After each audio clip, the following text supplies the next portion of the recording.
주시는 말씀 같이 보겠습니다. 열왕기상 19장 1절에서 10절까지 말씀입니다. 열왕기상 19장 1절에서 10절 말씀 찾으셔서 우리 한 절씩 교독하도록 하겠습니다. 1절 말씀 제가 먼저 읽겠습니다.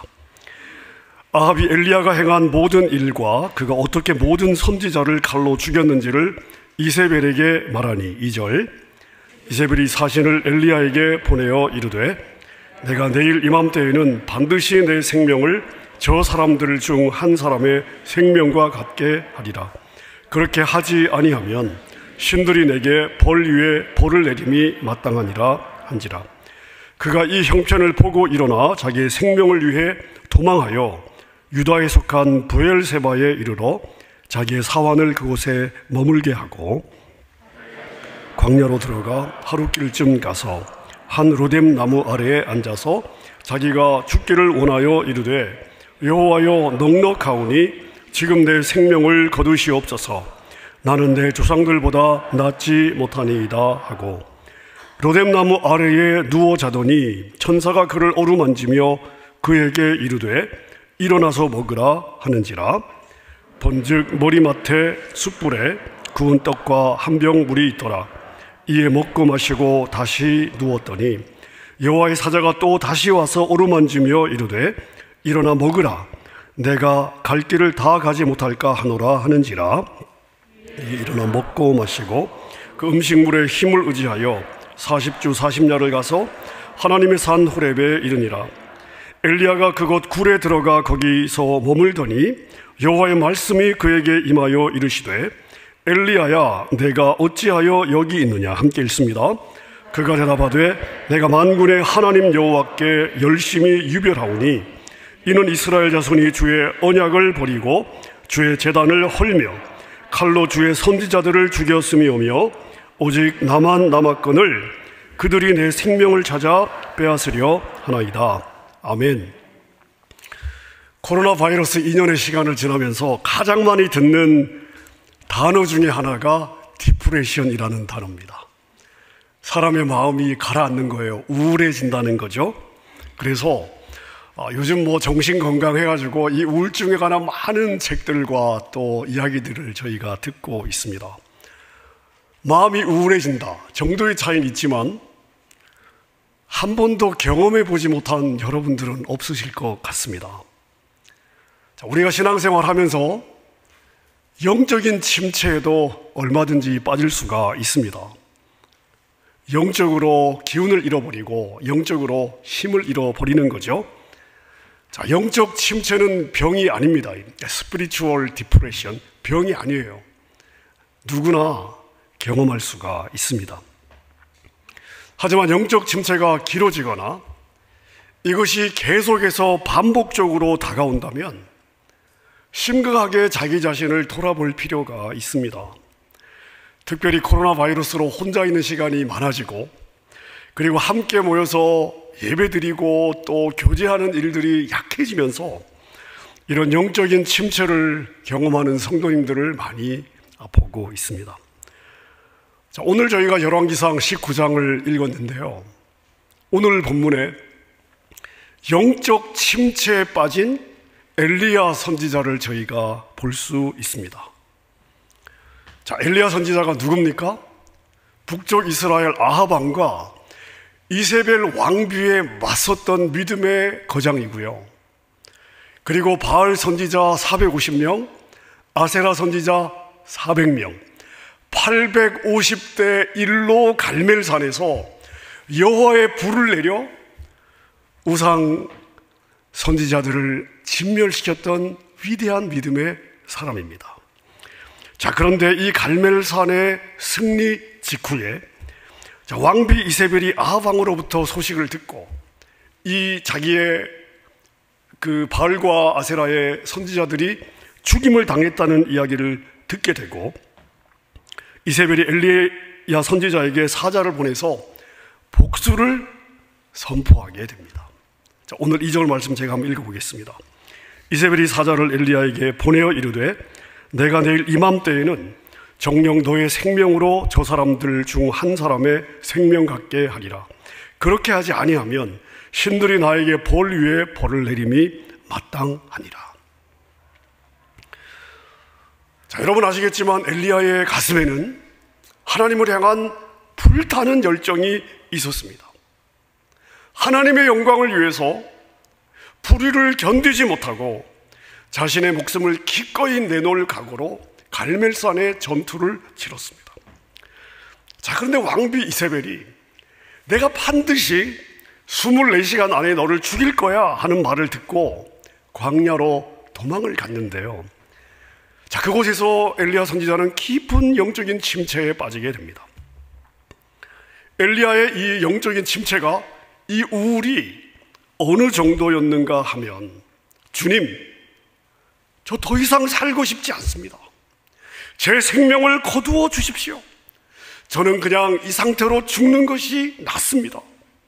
자, 이게 영적 침체의 끝에서 우리를 찾아오는 그러한 현상입니다. 엘리야 같은 믿음의 대선배가 이런 영적 우울증을 겪었다면 우리도 피해가기는 어렵지 않겠나 싶습니다. 자, 몸부림쳐도 어려움은 전혀 풀리지 않고요, 관계는 더 악화되고요, 점점 더 꼬여갈 때 우리 마음이 낙심이 되고, 특별히 소망이 보이지 않고 끝이 보이지 않을 때는 모든 것을 포기하고 싶은 그런 마음 앞에 서게 될 때가 많습니다. 자, 그래서 저희가 오늘 본문을 통해서 영적 침체에 빠져들고 있는 엘리야 선지자를 보면서 저희 자신을 한번 돌아보는 기회가 되었으면 좋겠습니다. 자, 엘리야 선지자를 통해서 영적 침체에 빠지게 되었을 때 보게 되는 몇 가지 현상을 확인할 수가 있습니다. 첫 번째는 뭐냐? 여러분, 우울에 빠지게 되면 사실이 아니라 감정에 집중하게 됩니다. 자, 오늘 본문 3절 4절 제가 한번 읽어보겠습니다. 그가 이 형편을 보고 일어나 자기의 생명을 위해 도망하여 유다에 속한 브엘세바에 이르러 자기의 사환을 그곳에 머물게 하고, 엘리야가 지금 도망을 간 겁니다. 자기 자신은 광야로 들어가 하룻길쯤 가서 한 로뎀 나무 아래 앉아 자기가 죽기를 원하여 이르되, 여호와여, 넉넉하오니 지금 내 생명을 거두시옵소서. 자, 이세벨 왕비의 경고를 받고 엘리야가 두려움에 빠져서 광야로 도망을 갔습니다. 그리고 혼자 앉아서 이런 생각을 지금 하고 있는 것입니다. 나는 겁이 많은 사람이다. 자, 나같이 겁이 많은 사람이 무엇을 할 수 있겠는가? 나는 하나님의 일을 할 자격이 없다.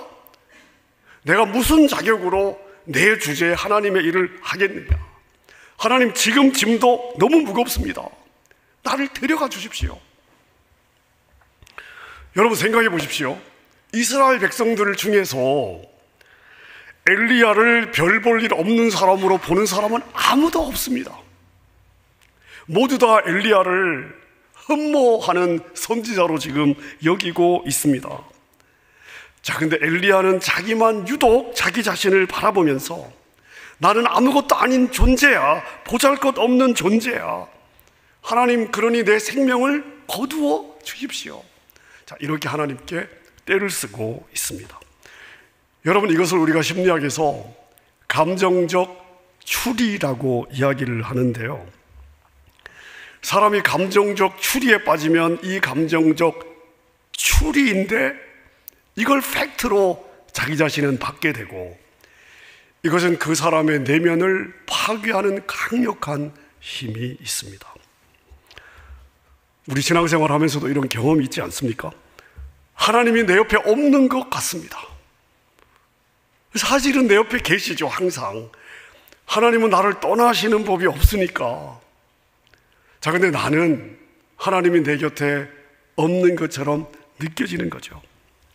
내가 하나님의 자녀로 느껴지지 않습니다. 자, 그렇다고 내가 하나님의 자녀인 이 팩트가 변화되는 것이 아니죠. 근데 나는 느껴지지 않는 것입니다. 여러분, 이게 이 감정의 위험한 부분이죠.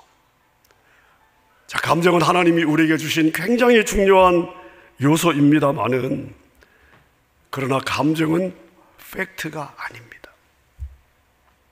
여러분, 우리의 감정은 팩트가 아닙니다. 나의 느낌은 팩트가 아니에요. 따라서 우리가 감정을 따라 살아가서 안 되고요. 우리 무엇을 따라 살아가야 되느냐? 진리를 따라 살아야 되는 줄로 믿습니다. 여러분의 진리만이 참된 팩트임을 믿으시기를 바랍니다. 자, 영적 침체에 빠지게 되면 나타나는 두 번째 현상은요, 다른 사람과 비교하게 됩니다. 계속해서 오늘 본문 4절에 보니까 엘리야가 이렇게 고백하고 있습니다. 여호와여, 넉넉하오니 지금 내 생명을 거두시옵소서. 나는 내 조상들보다 낫지 못하나이다. 사람의 마음이 우울해지면요, 끊임없이 다른 사람과 나를 비교하게 되는데, 이런 비교에 특징이 있습니다. 사실은 내 강점이 100이고 저 사람의 강점은 하나밖에 안 된단 말입니다. 그러니까 객관적으로는 나의 강점이 저 사람의 강점보다 훨씬 더 많아요. 자, 근데 비교에 빠지게 되면 내 장점은 보지 않습니다. 그리고 나의 약점과 저 사람의 강점을 계속해서 비교하는 거예요. 그러니까 점점 기분이 나빠지고 낙심이 되고 자기 자신에 대해서 절망이 되는 것입니다. 여러분 한 분 한 분은 하나님이 만드신 이 땅의 유일무이한 하나님의 걸작품입니다. 사람과 비교하지 말고 여러분을 향한 주님의 사랑을 우리가 기억해야 돼요. 주님이 우리를 사랑하실 때는요, 이 세상에 사랑할 대상이 나밖에 없는 줄로 알고 그렇게 사랑하십니다. 아멘입니까? 여러분을 향한 주님의 사랑의 무게로 여러분을 볼 수 있는 그런 여러분 될 수 있기를 바랍니다. 자, 영적 침체에 빠지게 되면 나타나는 또 하나의 현상이 있습니다. 모든 책임을 자기가 다 떠안는 거예요. 내 책임이 아니에요. 근데 모든 것을 다 자신의 책임으로 떠안습니다. 자, 그래서 이렇게 영적인 우울감에 빠지게 될 때 나타나는 현상이 늘 내 탓입니다. 내가 못나서요. 내가 못나서. 저것도 내 책임이고요. 저것도 내 책임이에요. 다 내가 못나서 이렇게 된 일입니다. 이렇게 받아들입니다. 오늘 본문 10절을 제가 한번 읽어보겠습니다. 그가 대답하되 내가 만군의 하나님 여호와께 열심히 유별하오니 이는 이스라엘 자손이 주의 언약을 버리고 주의 제단을 헐며 칼로 주의 선지자들을 죽였으며며 오직 나만 남았거늘 그들이 내 생명을 찾아 빼앗으려 하나이다. 자, 지금 엘리야의 이 소위 그 고백을 우리가 이렇게 설명할 수 있습니다. 하나님, 제가 지난 3년 동안 정말 목숨 내놓고 열심으로 주의 백성들을 섬겼는데, 근데 보십시오, 그들은 여전히 우상을 숭배하고 있습니다. 신실하게 하나님을 섬기지 않고 있습니다. 이제 제대로 믿는 사람은 나밖에 없는 것 같습니다. 내가 못난 놈입니다. 저 지금 이 엘리야가 지금 하나님 앞에서 이런 하소연을 지금 하고 있는 것과 같습니다. 생각해 보십시오. 이스라엘 백성들이 우상을 섬기는 것이 엘리야의 책임입니까? 이스라엘 백성들이 변화되지 않는 모든 책임이 다 엘리야에게 있는 것입니까? 사람이 어쩔 수 없는 부분까지 다 자기 책임이라고 떠맡는다면 여러분, 그 짐의 무게를 어떻게 감당할 수가 있겠습니까? 그러니까 눌리는 거예요. 내 책임이 아닌데 내 책임으로 떠맡으니까 사람의 마음이 눌리는 겁니다. 우울해질 수밖에 없는 거예요. 자, 여러분의 가정에 한번 들어가 보십시오. 여러분이 여러분의 가족들을 위해서 최선을 다했어요. 최선을 다해 섬겼습니다. 나의 시간과 나의 정성과 사랑을 다해 가족들에게 쏟아 부었습니다. 자, 근데 여러분, 절대로 여러분이 원하는 만큼 변화되지 않습니다. 여러분의 그 사랑과 수고만큼 감사해 하지 않습니다. 자, 그러면 그게 다 여러분의 책임입니까? 여러분 자신은 여러분이 원하는 만큼 여러분 자신을 변화시키십니까? 여러분 자신도 안 되는데. 우리 성도님들 보면은 남편의 구원을 위해서 기도하시는 분들이 많이 있습니다. 저는 강단에서 정말 제가 말을 조심해요. 단어 하나 정말 저는 조심하는데요. 여러분, 그래도 우리가 믿지 않는 남편을 위해서 기도해야 되잖아요. 그래서 믿지 않는 남편을 위해서 이렇게 제가 강조를 하다 보면은 늘 제 마음에 좀 이렇게 걸리는 게 있습니다. 우리 성도님들 중에 제가 이제 그런 부분을 좀 강조하다 보면 남편이 안 믿는 모든 책임이 본인에게 있다고 생각을 하고 막 심하게 자책하는 분들이 있으십니다. 여러분, 우리가 최선을 다해야 돼요. 그러나 그게 왜 다 내 책임입니까? 자책할 필요가 없어요. 여러분이 책임질 수 있는 문제가 아닙니다. 우리가 최선을 다해야 됩니다만은, 그러나 결과에 묶여서는 안 되는 거죠. 그것은 주님의 몫인 거예요. 여러분에게 그런 자유함이 있기를 바랍니다. 자, 영적 침체에 빠지게 되면 나타나는 또 하나의 현상이 있습니다. 부정적인 면을 지나치게 과장합니다. 여러분, 인생에는요, 양면이 있는 거죠. 긍정적인 면이 있으면 부정적인 면이 있고, 강점이 있으면 약점이 있습니다. 때로는 강점과 약점은 동전의 앞면과 뒷면과 같은 때가 많이 있습니다. 동전의 앞면은 어떻게 존재합니까? 동전의 뒷면이 있으니까 앞면이 있는 거예요. 동전의 앞면이 있기 때문에 뒷면이 존재하는 것입니다. 그 사람의 강점이 곧 약점이고, 그 사람의 약점이 곧 강점인 경우가 많습니다. 자, 하나님이 이 세상을 완벽하게 창조하셨습니다마는 죄가 들어오면서 하나님의 창조를 다 깨버리셨어요. 자, 그래서 세상은 결핍된 세상이 되었고 관계는 다 깨어지게 되었습니다.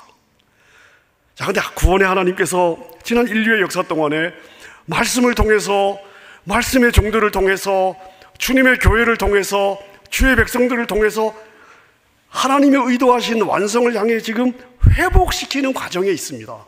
여러분, 우리의 삶은요, 회복되는 과정에 있습니다. 이 역사는 회복의 과정 속에 있습니다. 과정 속에 있기 때문에 우리는 항상 긍정적인 면과 부정적인 면을 함께 경험하게 되는 거죠. 자, 그런데 이 부정적인 면을 우리가 과장해서 봐서 안 되는 것입니다. 자, 그런데 엘리야가 바로 지금 이 함정에 빠졌습니다. 자, 오늘 본문 10절 후반전에 보니까 뭐라고 이야기하고 있습니까? 오직 나만 남았거늘 그들이 내 생명을 찾아 빼앗으려 하나이다. 오직 나만 남았다고, 그리고 내 생명을 빼앗으려 한다고 지금 넋두리를 하고 있습니다. 자, 우리가 이런 경우들이 많이 있습니다. 모든 사람들이 다 나를 싫어해. 모든 사람들이 다 나를 반대해. 사실은 모든 사람들이 반대하는 게 아니에요. 몇 사람이 반대하는 거고요. 단지 반대하는 그 사람들의 목소리만 내 귀에 들릴 뿐이죠. 만약 엘리야가 자신의 감정의 소리에 귀를 기울이지 않았더라면 왕비 이세벨이 자신을 정말 죽일 마음이 없었을 수도 있다라는 사실을 볼 수 있었을 것입니다. 그러면 엘리야 선지자가 이렇게까지 영적인 침체에 빠지지 않았을 것입니다. 자, 물론 이세벨이 사자를 엘리야에게 보냈어요. 내일 이맘때까지 내가 너를 반드시 죽일 것이다. 협박을 했습니다. 자, 근데 여러분 한번 생각해 보십시오. 만약 이세벨이 진짜로 엘리야를 죽일 생각이었다면 뭐 하려고 사자를 보내서 경고합니까? 그냥 보내서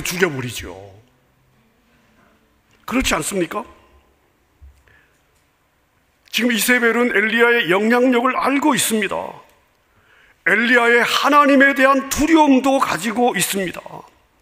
자, 그래서 엘리야를 죽이는 대신 말로 지금 협박을 하고 있는 것입니다.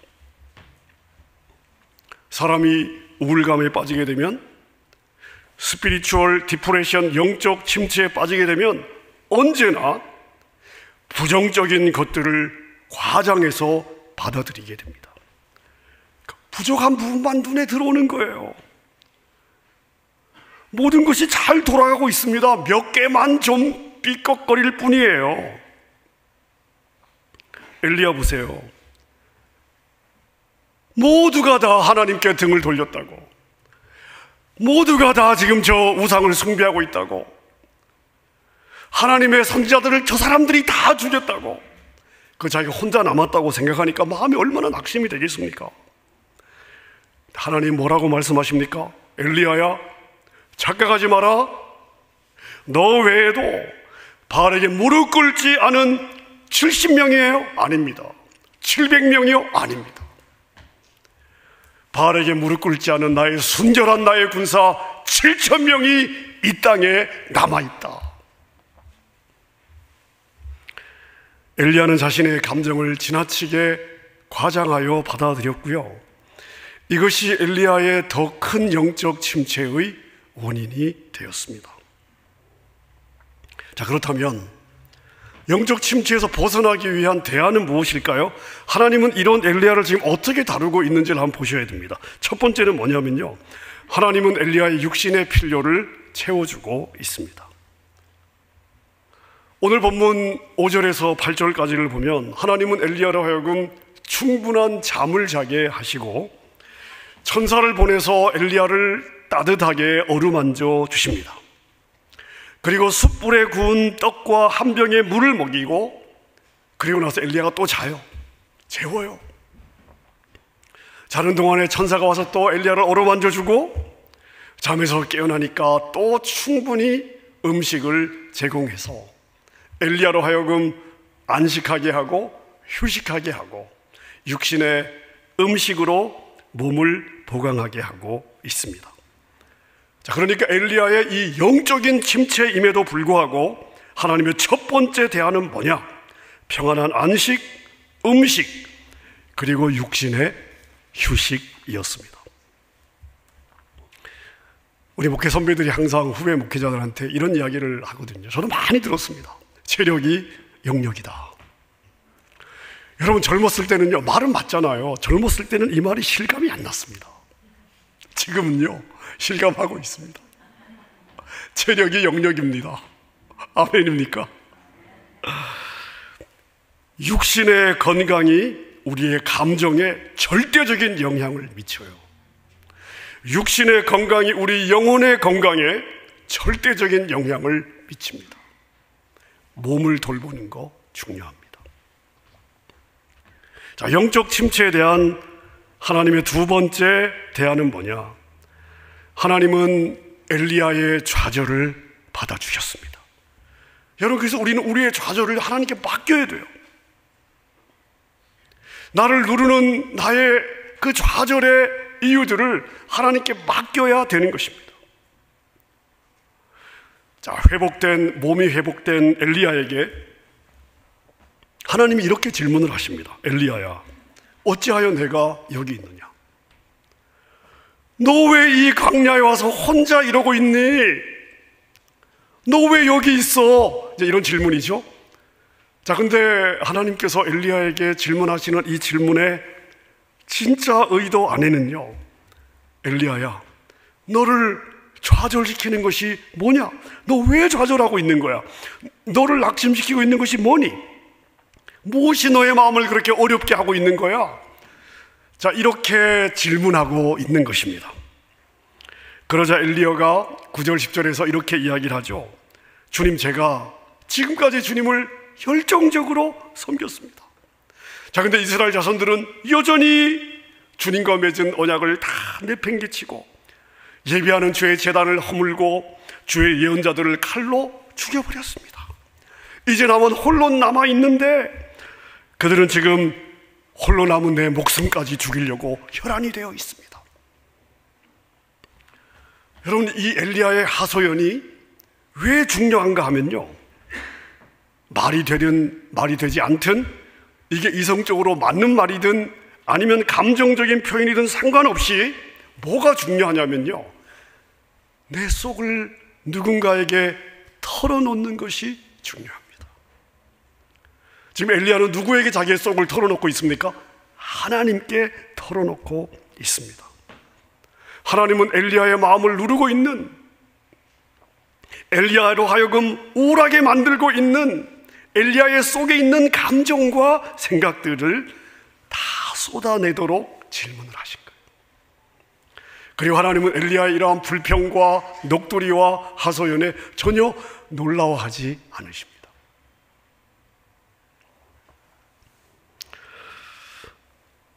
사람이 생각을 혼자 품고 있는 것만큼 위험한 게 없습니다. 제가 여러분에게 늘 강조하죠.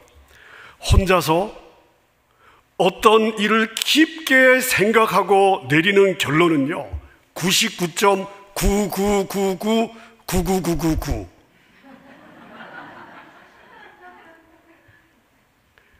항상 부정적인 결론입니다.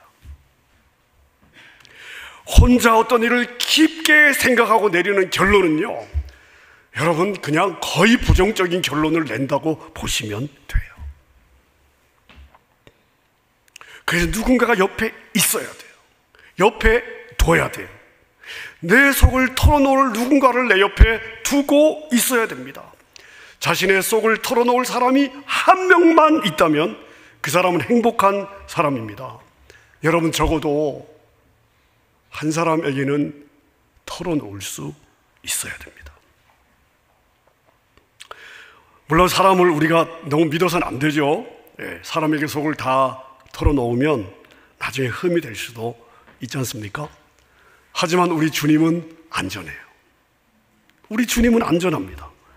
우리 주님은 어떤 하소연도 다 들어주세요. 내가 주님께는 어떤 말을 해도 여러분을 판단하지도 않고 정죄하지 않습니다. 여러분, 다윗의 시편을 보십시오. 아니, 어떻게 이렇게 믿음의 사람이 주님, 저 자식 천벌 내려주세요, 이런 기도도 하고 있어요. 여러분, 그게 필요해요. 누구에게? 우리 주님께는 여러분, 그런 나의 속을 털어놔도 되는 거예요. 우리 주님께는 내가 어떤 속을 털어놔도 흠이 안 되는 줄로 믿습니다. 더군다나 우리 주님은요, 내가 무슨 이야기를 해도 말을 옮기지 않으세요. 그래서 주님께 속을 털어놓는 사람은요, 속병이 생기지 않습니다. 어렵지만 그래도 마음에 여유를 누릴 수가 있습니다.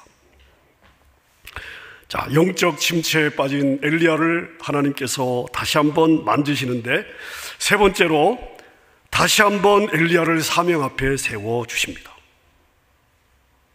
자, 열왕기상 19장 15절 제가 읽습니다.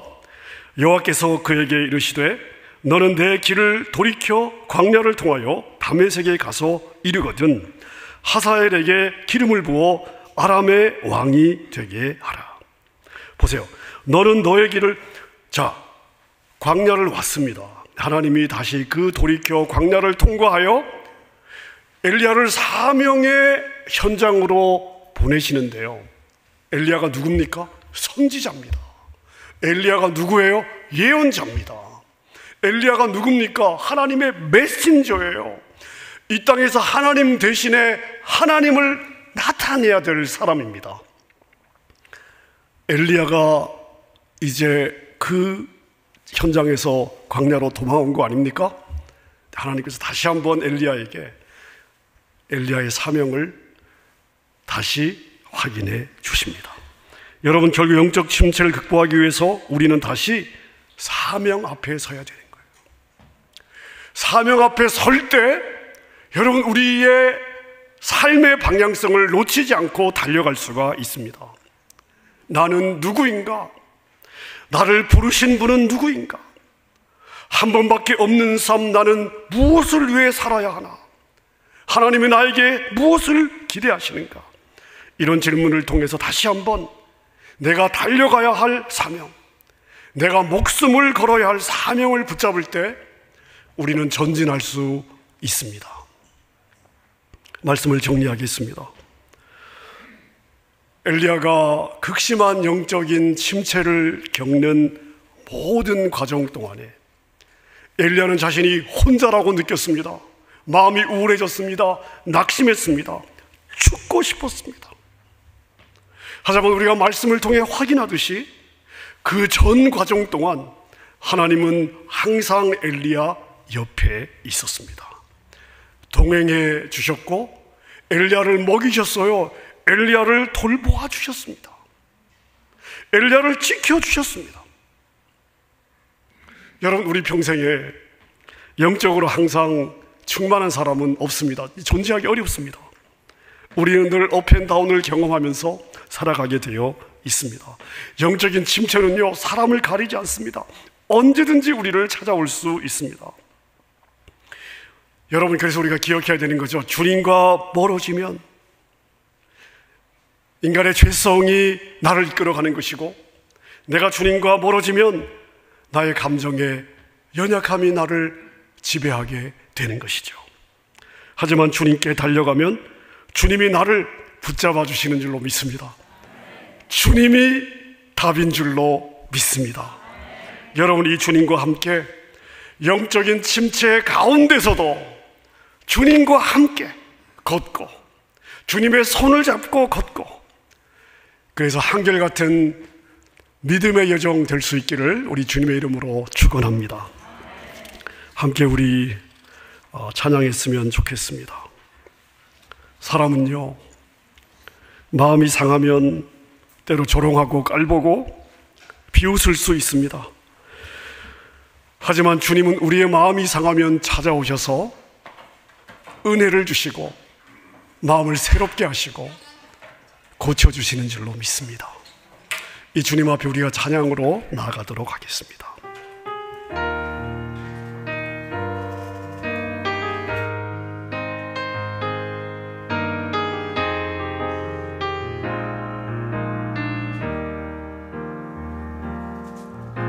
마음이 상한 자를 고치시는 주님, 하늘의 아버지 날 주관하소서.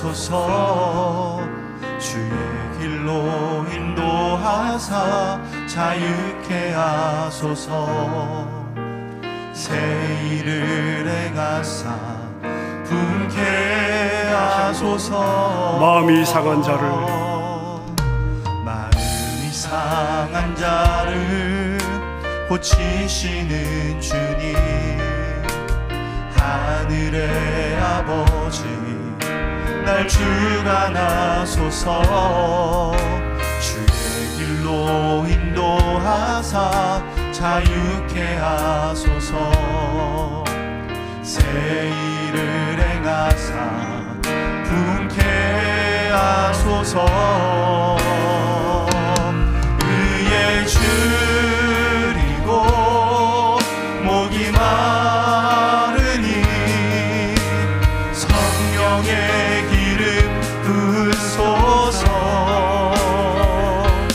의에 줄이고 목이 마르니 내 잔을 채워 주소서.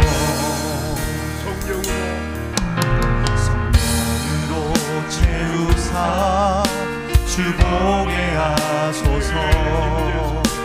주의 임재 속에 은혜 알게 하소서. 주 뜻대로 살아가리 세상 끝날까지. 너를 빚으시고 새날 열어주소서.